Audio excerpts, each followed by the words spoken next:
வணக்கம் நண்பர்களே, எல்லோரும் எப்படி இருக்கீங்க? நல்லா இருக்கீங்களா? இப்போ வாழைப்பூ தொக்கு எப்படி செய்யணுன்ட்டு சொல்ல போகிறேன்.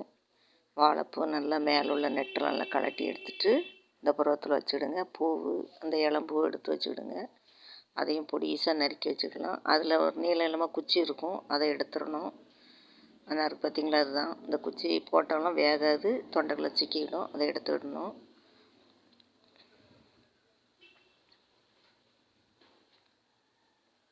நீங்கள் அதை எடுத்துகிட்டு வெட்டினாலும் சரி, வெட்டச்சிலே எது இருக்கும் அதை பறக்கி எடுத்துக்கலாம்.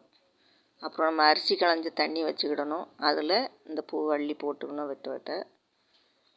ஏன்னா அது வெட்ட அந்த துவர்ப்பு இருக்கனால கருக்க ஆரம்பிக்கும். இதில் போட்டால் கருப்பு கற்காது. அப்புறம் நம்ம சின்ன வெங்காயம், தக்காளி பொடிசாக வெட்டி வச்சுக்கணும் கொஞ்சம்.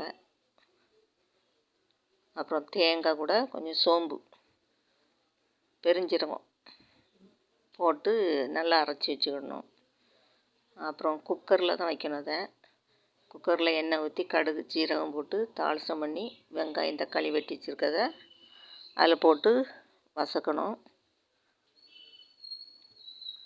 கொஞ்சம் நல்லா வதங்கின உடனே நம்ம அந்த வாழைப்பூ போட்டிருக்கோம் இல்லையா, அந்த அரிசி களைஞ்ச தண்ணியில் அதை எடுத்து வடிகட்டி வச்சுக்கிட்டு அதை உள்ளே சேர்த்துட வேண்டியதான்.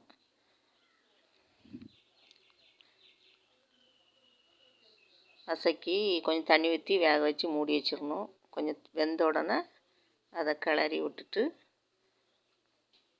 திருப்பி மூடி வைக்கணும்.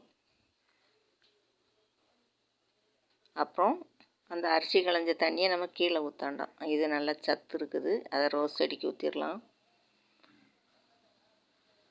அரிசி களைஞ்ச தண்ணியே சத்து தான், அதில் வாழைப்பூவும் சேர்ந்துருக்கும். அது சத்துலாம் நல்லா இறங்கியிருக்கும். செடி ரோஸ் செடிக்கு ஊற்றலாம். எப்போவுமே இதை கீழே ஊற்றாதீங்க, செடிகளுக்கு எந்த செடினாலும் ஊற்றலாம். வாழைப்பூ கூட்டு வச்சு அடிக்கடி சாப்பிடுங்க, உடம்புக்கு நல்லது. அப்புறம் நம்ம தேங்காய் அரைச்சி வச்சுருக்கோம்ல, அதில் மஞ்சளும் வத்தப்பொடி இவ்வளோ தான் சேர்க்கணும், வேறு எதுவுமே சேர்க்காண்டாம். அதை சேர்த்து நம்ம வேக வச்சுருக்கோம்ல, அது கூட ஊற்றிட வேண்டியதான்.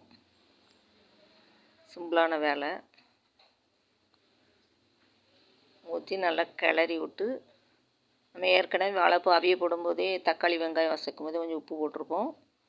திருப்பியும் கொஞ்சம் உப்பு போட்டு நல்லா கிளறி விட்டுட்டு விசில் போட்டுருங்க.